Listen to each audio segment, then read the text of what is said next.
What it's like to be middle class now, authored by Charles Hugh Smith via of Two Minds blog on Zero Hedge by Tyler Durden. Can the economy in which 10% of the households qualify as middle class claim to offer widespread opportunities for secure prosperity? No, it cannot.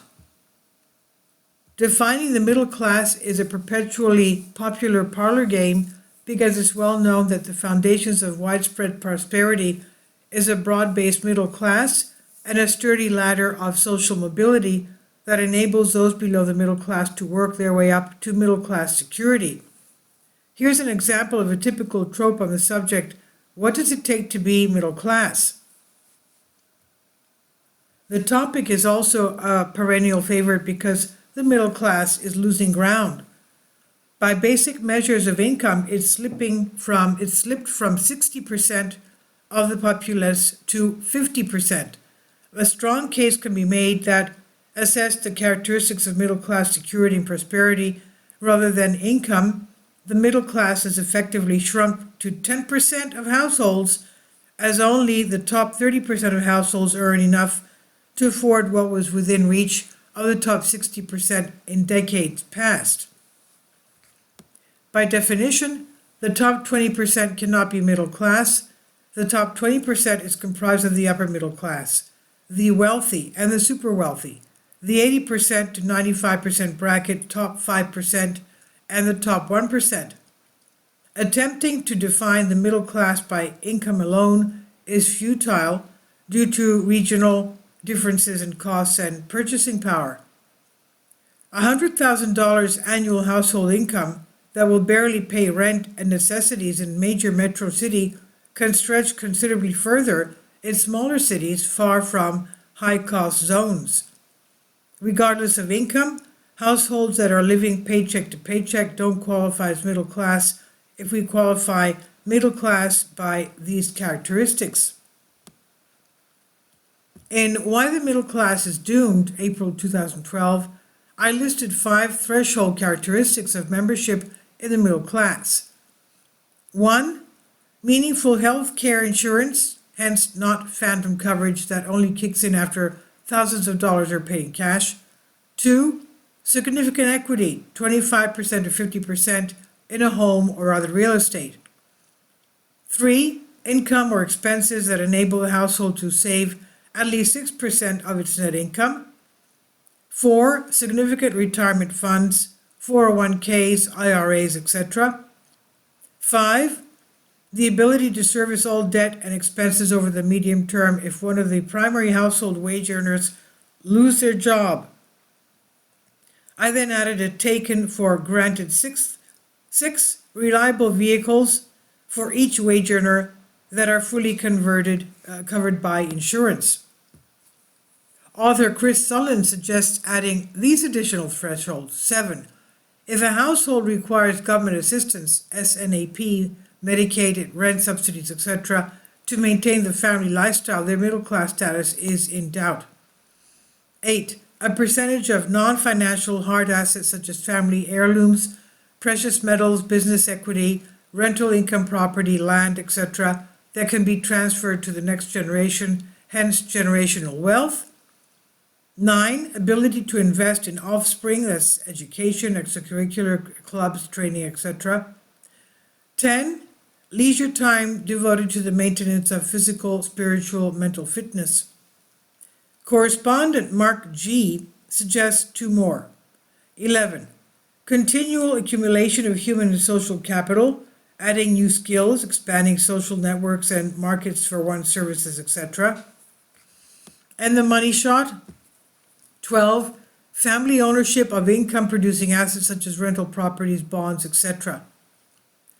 The key point of these thresholds is that propping up the precarious illusion of consumption and status signifiers does not qualify as middle class.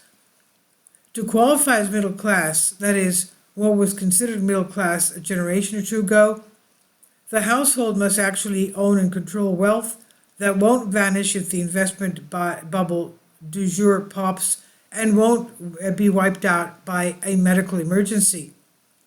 In Chris's phrase, They should be focusing resources on the next generation and passing on generational wealth as opposed to keeping up appearances via aspirational consumption financed with debt. So how much does it cost to meet these qualifying standards? 2 generations ago, public school teachers, healthcare workers, skilled craft workers, and others with median level incomes could meet all of these qualifications, for the purchasing power of their earnings was extremely high compared to now. A median wage bought a lot of shelter, vehicle, healthcare, college education, etc. According to the U.S. Census Bureau, real median household income was $74,580 in 2022. And this is the middle income that presumably qualifies as middle income, but it would take extreme frugality and sacrifices to stretch $75,000 to cover the qualifications listed above, even in low-cost regions.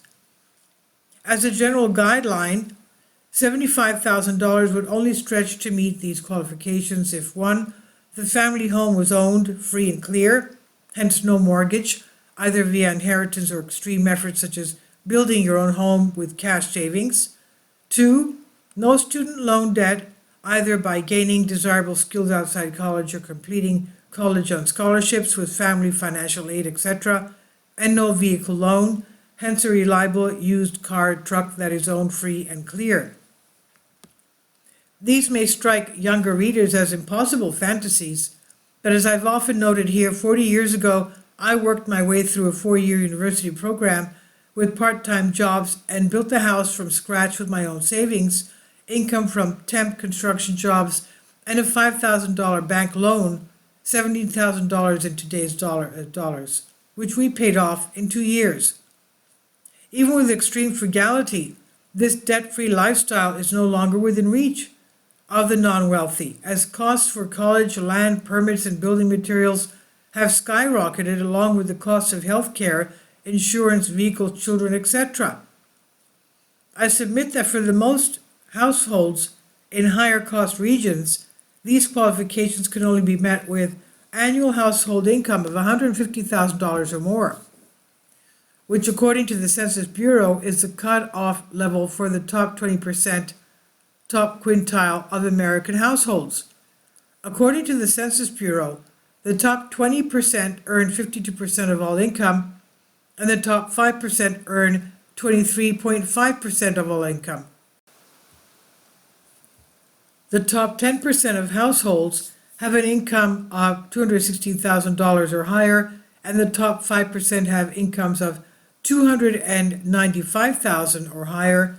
The top 1% bracket is $867,000 and up.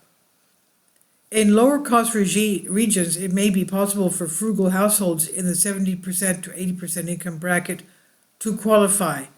According to the Census Bureau, this bracket earns between $118,700 and $153,000. This 10% might qualify as middle class. Households earnings less would likely qualify only if they inherited significant wealth from their families or received substantial financial aid from their families, such as college paid for in full, a down payment for a home purchase, etc. In summary, if we set minimum standards for qualifying as middle class by what was within reach of typical American household 2 generations ago, relatively few households qualify as middle class today. Middle class means more than being able to charge a lavish cruise or foreign vacation on credit card, or buying a new truck with a huge loan. It once meant owning assets, not owing debt on assets. Consider a few charts.